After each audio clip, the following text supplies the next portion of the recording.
So behind me is my yard and it is empty, and I figured out how to make it the best backyard possible. And it's not going to be your traditional playground with grass and a swing set and a tower to climb, because there's a better way and it's backed by science, which is awesome. Like, have you ever wondered, oh, like, what will scientifically benefit my child? Well, I'm going to tell you that today, and I'm going to tell you how to make the best backyard possible and how it's going to be an awesome place. What's up, kiddo? Oh, you bought the dog dandelions. You just wiped the dog with its nose with the dandelion. You okay, pups? And we are going to turn our yard into a nature playscape.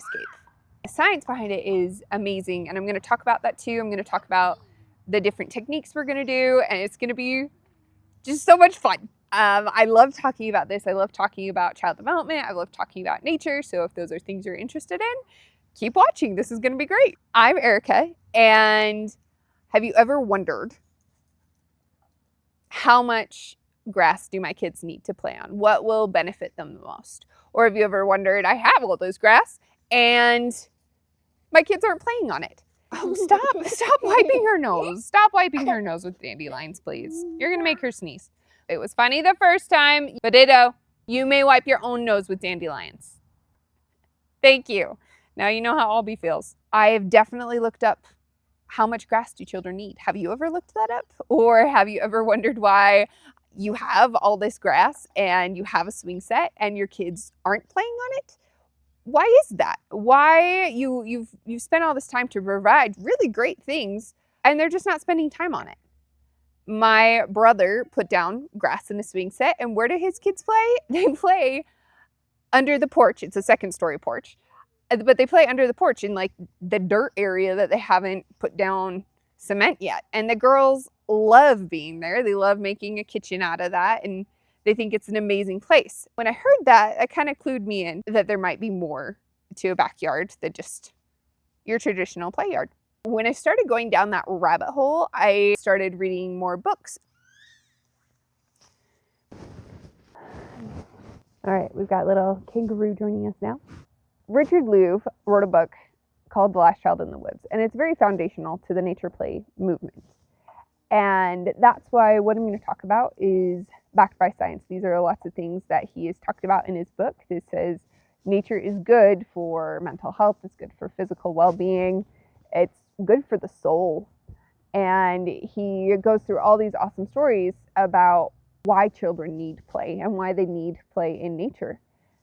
And it's scientifically backed, and the studies have just come out more and more. This book was, I think it was last revised in 2008, and that was a long time ago now.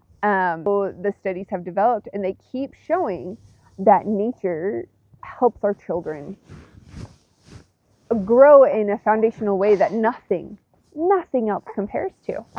Not physical sports, not online learning, as advanced as that could be. How do I say this? Nature provides so much that our children need. When we think about nature, when you think about your outdoor childhood, think about outdoor childhood specifically, what do you remember? Do you have vivid memories? Because for me, I have a vivid memory, many vivid memories of going to this special spot where there were caterpillars. We'd always go on Memorial Day, and there were just thousands of caterpillars. And I was so excited because one day I knew those caterpillars would become beautiful. And I was so excited for them to change. I was so excited for those caterpillars to be butterflies. It excited every bit of my imagination. I loved gathering them in a cup and waiting for them to grow. I thought they'd turn into butterflies that weekend. You know, they hadn't even been in a chrysalis, but I fed them leaves. And I just have the strongest memory of being in this wooded area with those caterpillars. And there's magic to it. And I hope that you remember those moments. I would love for you to tell us those memories in the comments below and help us feel inspired to give our children nature. Now, nature play is fantastic. And that's why I want to create a nature playscape in my backyard. And so a nature playscape specifically, is all about bringing those natural elements into your yard, which makes sense. And so you're going to bring in plants, specifically probably native plants, but you're going to bring in plants that will inspire the imagination, whether they are beautifully colored or they have different heights or they have different smells and tastes. So you'll bring in all those plants. And then you're going to do water. Kids love water. I mean, sprinklers, everything. Water's pretty standard, I think, in every yard. And you'll bring in hills or a dirt pile and just make sure the water and the dirt mix, because we all love mud, and mud is so good for your kids.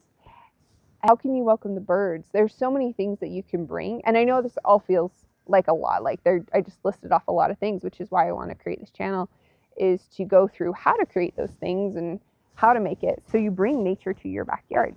And so you might say, okay, well, why don't you just go out to the wild? And the truth is that 86% of Americans live in metropolitan areas. They just don't have close access to nature. And a lot of those metropolitan areas don't make green space that isn't just a field of grass for soccer, that a child can feel safe in but lost in at the same time. A child can pull the flowers and discover and things like that. I don't think there's anything better for your kids than letting them be in nature. And so through this channel, we're going to talk about ways to make your yard a better nature playscape.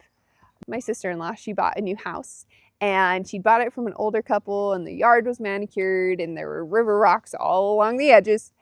And she was so excited for her kids, and they came out and she saw their little faces drop. And they looked at the yard, and then they looked at her and they said, "Mom, where do we dig?" And at that point, she knew that she didn't get to have her super manicured yard, which she was very excited for, and she needed to make room for her kids to dig. So she cleared some rocks, and man, those kids dug, and they probably thought they were digging a China, like we all do. I know you've done it. I know you did it. They dug a hole that I think was 5 feet by 4 feet. It was awesome, and they loved it.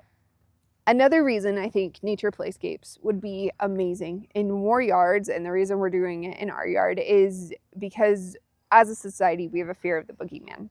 And if you're watching this, you may or may not have heard of like a free range kids, which is great. And I think it's really cool. And, you know, I'm excited to learn more about it, and we'll definitely have an episode about it.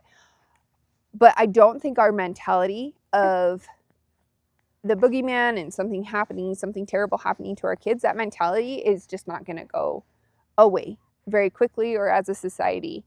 And there are many, many factors to that. But why not, if we can't let our kids run wild, why not bring the wild to them? Why not make our yards beautiful places for them to imagine and create and have flowers they can pick and dirt that they can make into a tower and so many things, huh? So many things. So if this interests you at all, please join me on my journey as we make this empty field into the best yard ever for our kids. A place where they are going to grow and they're going to create and problem solve. And I hope you get to do that too. So today I would challenge you to take a step outside, feel the dirt under your feet, look at the light through the trees, take a deep breath in, and know you and your family were meant to be outside. And it was created for you.